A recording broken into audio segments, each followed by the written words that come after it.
उत्तर में बद्रीनाथ, पश्चिम में द्वारका, दक्षिण में रामेश्वरम और पूर्व में जगन्नाथपुरी।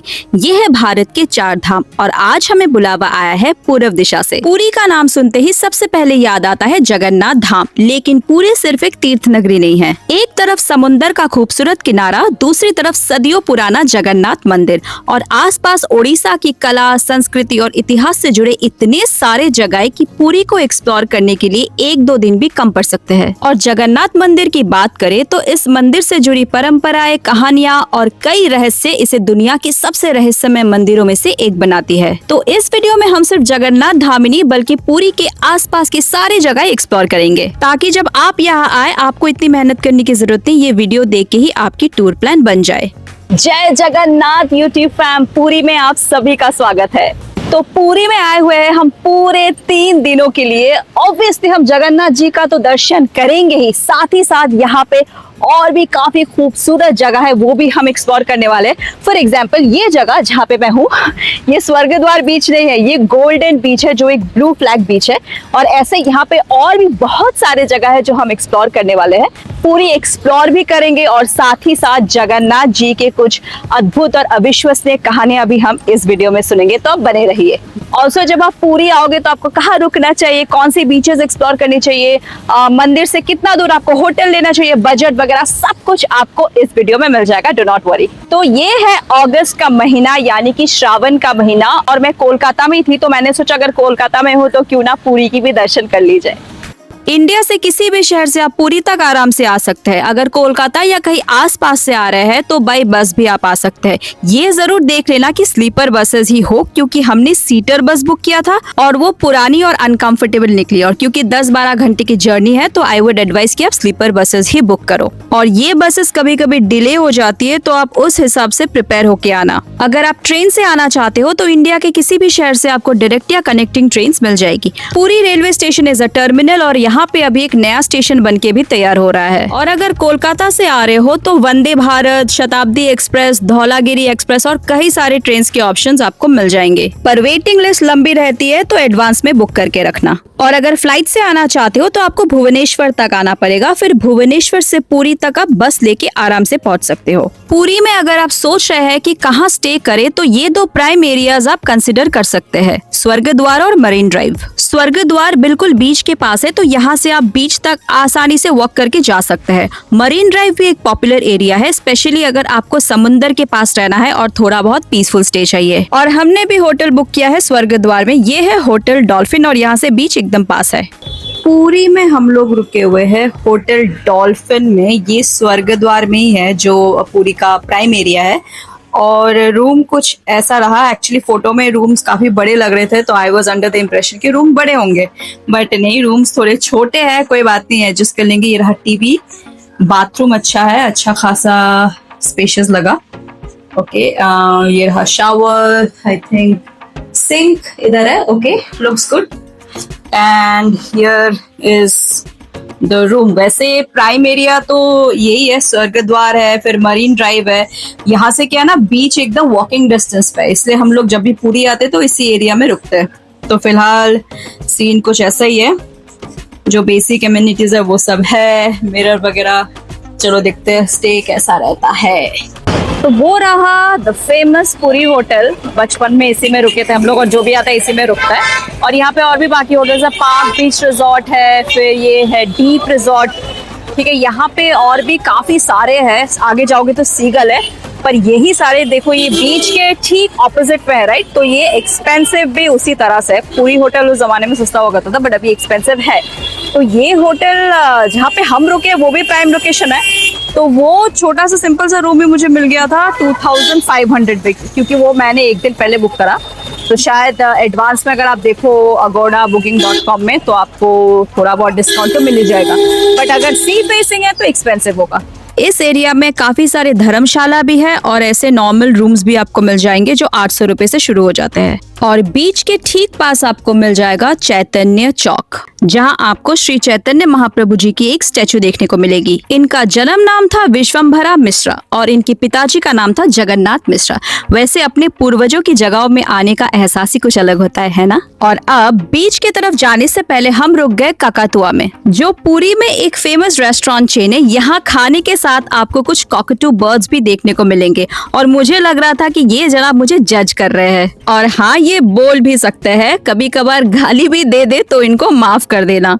यहाँ पे हमने करी थोड़ी लोकल ब्रेकफास्ट, क्योंकि यार ओडिया लोग खाना बहुत अच्छा बनाते हैं। और फिर हम निकल पड़े स्वर्गद्वार बीच के तरफ। वैसे स्वर्गद्वार के आसपास मार्केट भी है, तो अगर आपको बीच के साथ साथ शॉपिंग भी करना है, यहाँ पे अच्छे ऑप्शंस मिल जाएंगे। और बीच पर पहुँचते ही लगा आज तो पूरा शहर ही नहाने चला आया है। पुरी की मुझे सबसे अच्छी बात यही लगी, समुद्र तट पर हर कोई मन खोल के नहाता है। बच्चे हो या बड़े, यहाँ आकर समुद्र में डुबकी लगाने का अपना ही मजा है। कहा जाता है कि जगन्नाथ जी के दर्शन से पहले पुरी के समुद्र में स्नान करना बहुत ही शुभ माना जाता है। और सच कहो तो इस बीच का माहौल ही ऐसा है कि यहाँ आने के बाद वापस जाने का ही मन नहीं करता। बीच पर आपको camel ride, horse ride, street food और बहुत कुछ मिल जाएगा। तो अगर पुरी आ रहे हो, स्वर्गद्वार बीच को अपने लिस्ट में जरूर शामिल करना।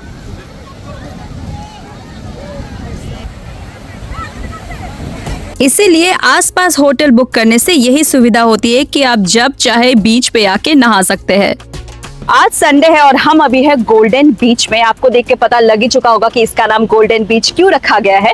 और ये इंडिया का इकलौता ब्लू फ्लैग बीच है। इंडिया में ऐसे कोई भी और दूसरा बीच नहीं है जिसको ब्लू फ्लैग का सर्टिफिकेट मिला है। यानी कि ये बीच बहुत ही साफ सुथरा है। सारे एरिया में आप स्विमिंग नहीं कर सकते, जहाँ पे अलाउड है वहीं पे आप स्विमिंग कर सकते हो। बहुत ही साफ सुथरा है, बहुत ही क्लीनलीनेस है यहाँ पे।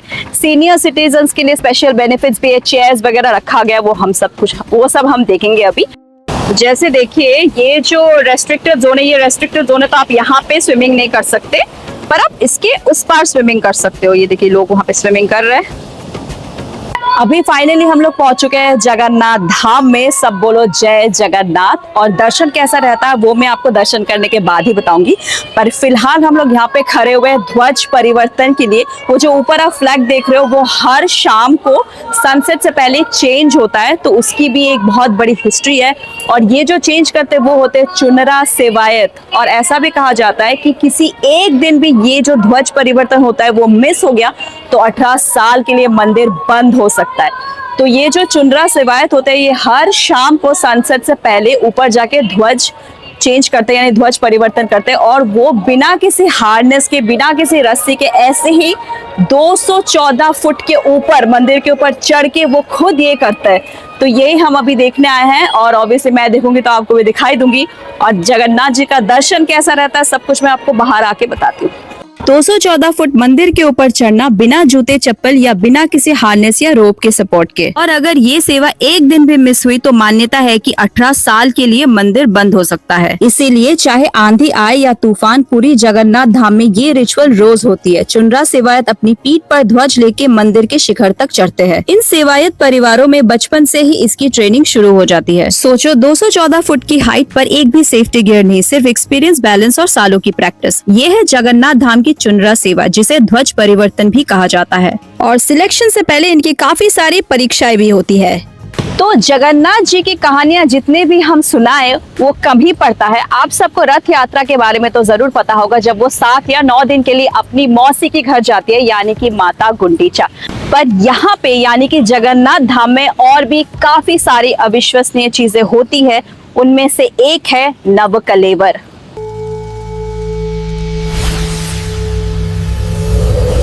तो नवकलेवर आता है हर 8 साल में, 12 साल में या 19 साल में। नवकलेवर, नव यानी कि नया और कलेवर यानी कि शरीर। जो जगन्नाथ जी के अंदर ब्रह्म पदार्थ है, नव कलेवर के दौरान वो ब्रह्म पदार्थ को पुरानी मूर्ति से निकाल के नए मूर्ति के अंदर स्थानांतर किया जाता है। और ये बस कुछ चुनिंदा पुजारी ही कर सकते हैं। ये काफी लंबे समय के लिए चलता है। काफी सारे नियम, काफी सारे रिचुअल्स फॉलो करने के बाद ही नव कलेवर किया जाता है। ये प्रक्रिया कुछ चुनिंदा विशुद्ध ब्राह्मण सेवकों के द्वारा ही की जाती है। इनके हाथों में ग्लव्स और आंखों पर पट्टी होती है, क्योंकि ब्रह्म पदार्थ को ना तो देखा जा सकता है और ना ही इसे कोई छू सकता है। ब्रह्म पदार्थ में एक बहुत ही शक्तिशाली आध्यात्मिक ऊर्जा होती है, जो एक सामान्य इंसान की समझ और उसे संभालने की क्षमता से परे है। ऐसा भी कहा जाता है कि जिस दिन नव कलेवर होता है, पूरी शहर का पूरा लाइट काट दिया जाता है।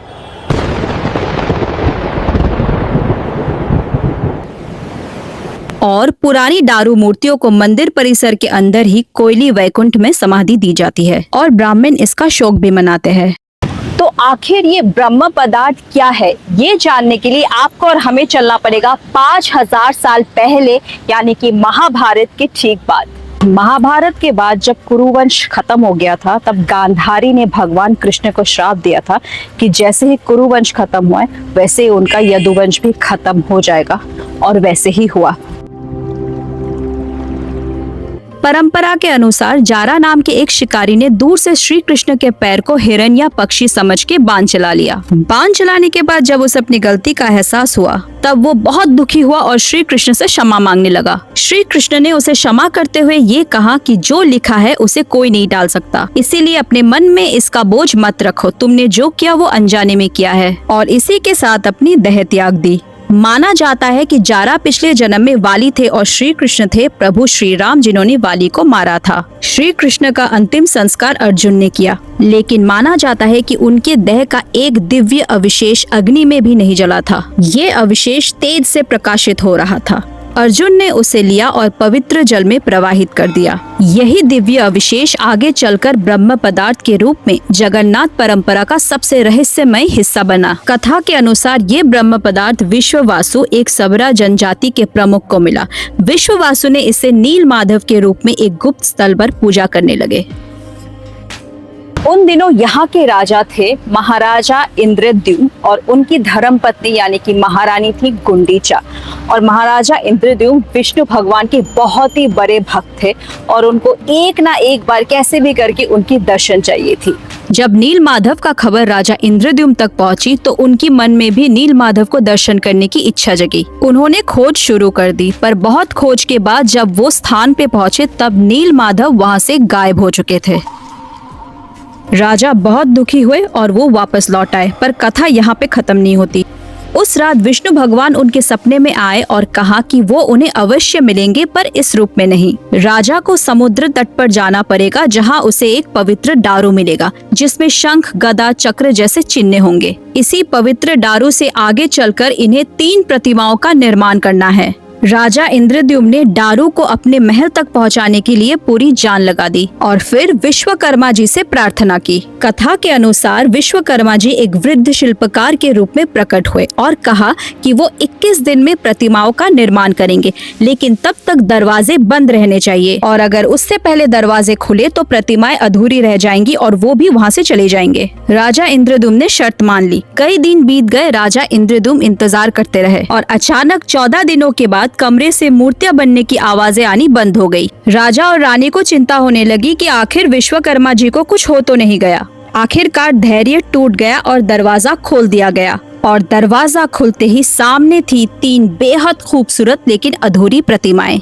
उनके हाथ पैर पूरी तरह से बने हुए नहीं थे, लेकिन यही उनकी पूर्णता बन गई। जगन्नाथ जी को आज भी उसी रूप में पूजा जाता है जिस रूप में परंपरा के अनुसार वो प्रकट हुए थे। और राजा इंद्रद्युम्न और महारानी गुंडीचा को एहसास हो गया, जिनकी उन्हें तलाश थी वो इन मूर्तियों के अंदर बसा हुआ है। ब्रह्म पदार्थ को कोई श्री कृष्ण का हृदय मानता है तो कोई जीवित शालिग्राम।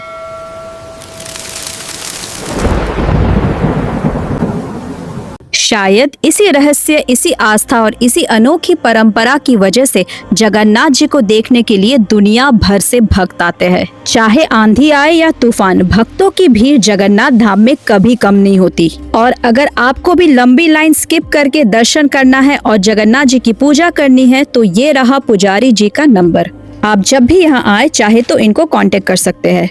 जगन्नाथ मंदिर से कुछ ही किलोमीटर की दूरी पर है माँ गुंडीचा यानी जगन्नाथ जी की मासी माँ का मंदिर, जिसे मौसी माँ मंदिर भी कहा जाता है और जगन्नाथ मंदिर से बस कुछ ही किलोमीटर की दूरी पे है। ये जो रास्ता आप देख रहे हो उस तरफ पड़ता है जगन्नाथ मंदिर और यहाँ से रथ आता है हर साल। अभी जो एक महीना भी नहीं हुआ वैसे तो, यहाँ से हर साल रथ आता है और रथ आके सीधा आता है यहाँ पे यानी कि महारानी यानी माता गुंडीचा के मंदिर में।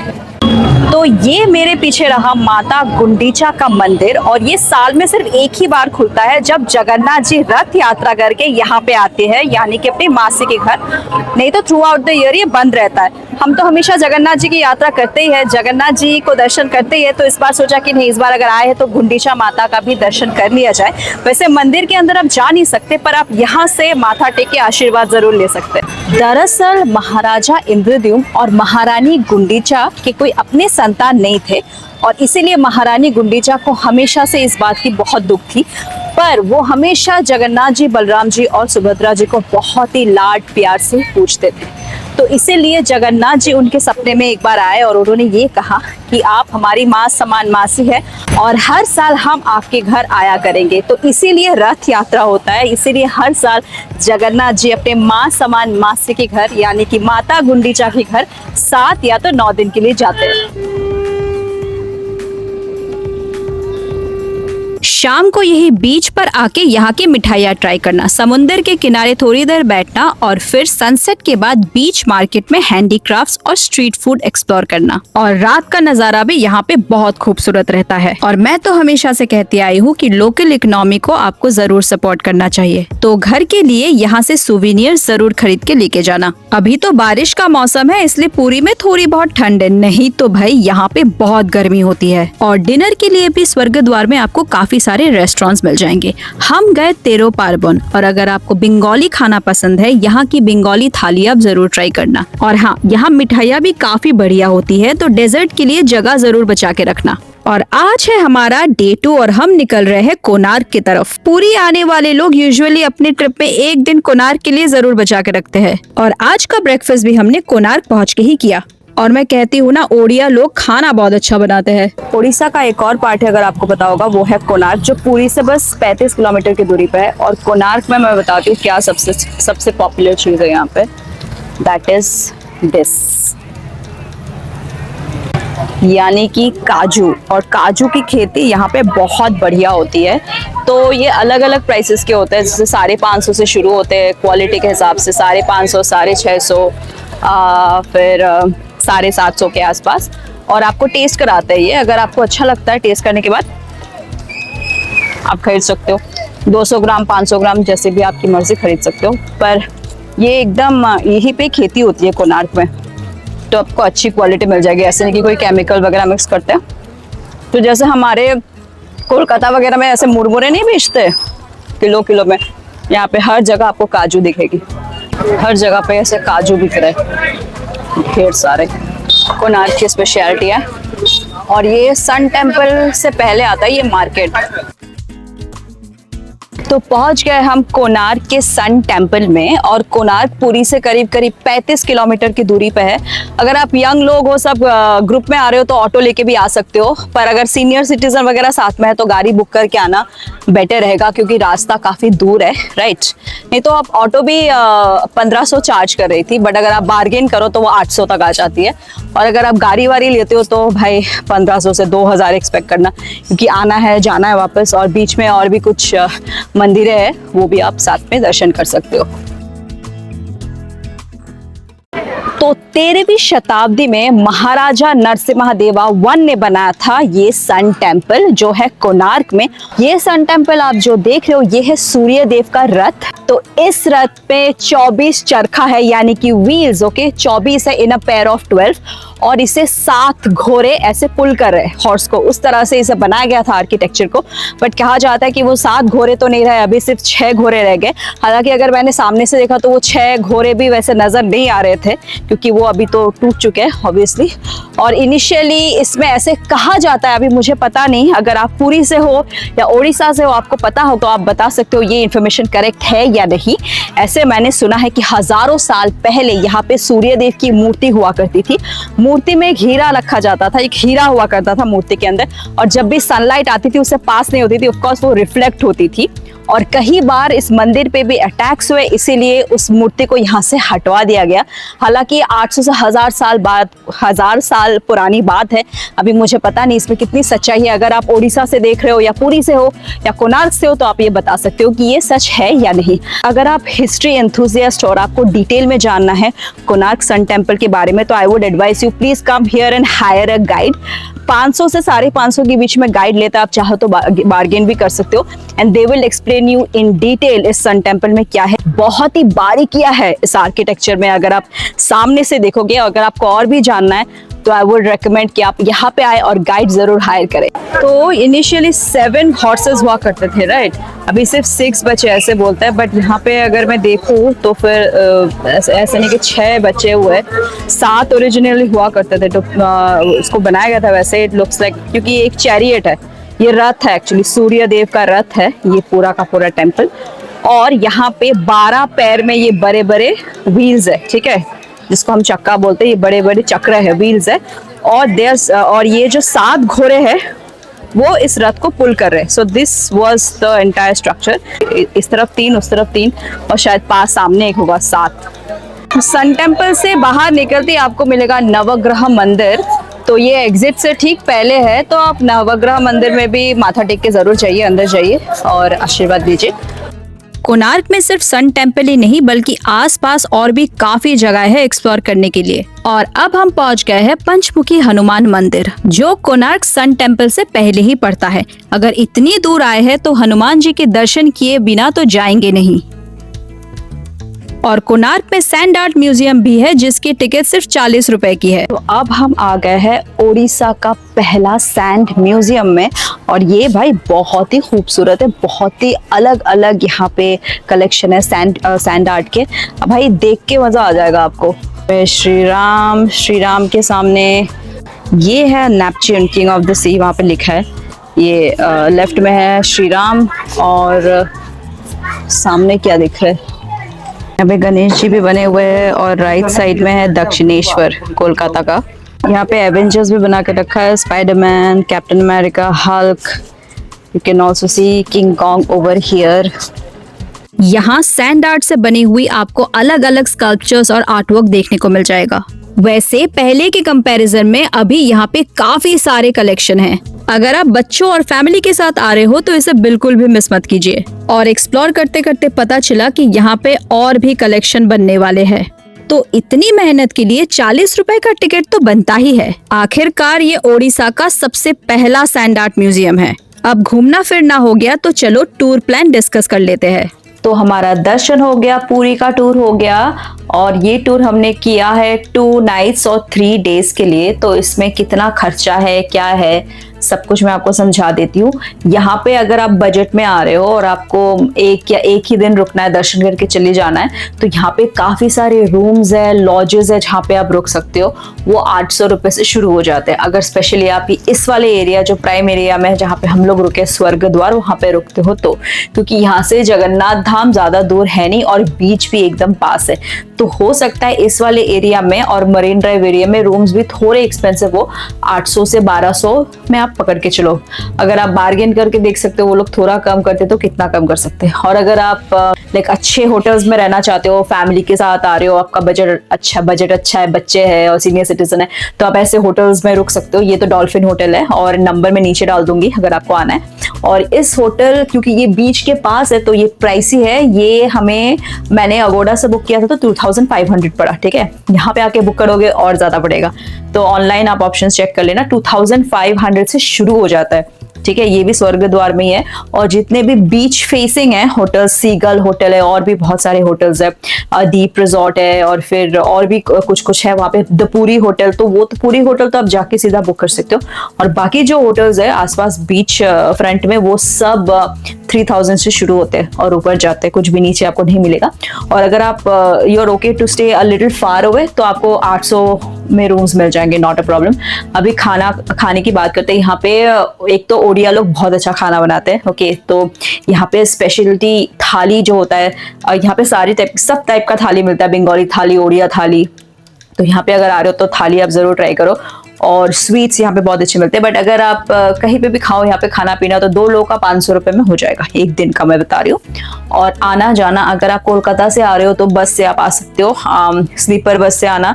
सीटर में पुराने बसेस होते हैं, हम लोग जब आए हमारा एक्सपीरियंस इतना अच्छा था नहीं, राइट। तो अगर आप आ रहे हो तो स्लीपर बसेस में आना, और या तो फिर वंदे भारत आती है। अगर आप ट्रेन से आना चाहते हो तो वंदे भारत आती है, और भी बहुत सारे ट्रेन आते हैं। तो एनीवेयर फ्रॉम इंडिया अगर आप आ रहे हो, कहीं पे भी कहीं से भी आ रहे हो, तो फ्लाइट तो यहाँ पे नहीं आती पुरी में, पर भुवनेश्वर तक आती है, और ट्रेन तो यहाँ पे आती है हर जगह से। तो आप ट्रेन में आ सकते हो, और आसपास से आ रहे हो तो बस से आ सकते हो। स्लीपर बस के टिकट्स भी 1500 से 2000 तक आराम से आ जाता है, और अगर आप एक दिन पहले कर रहे हो तो 2500, राइट।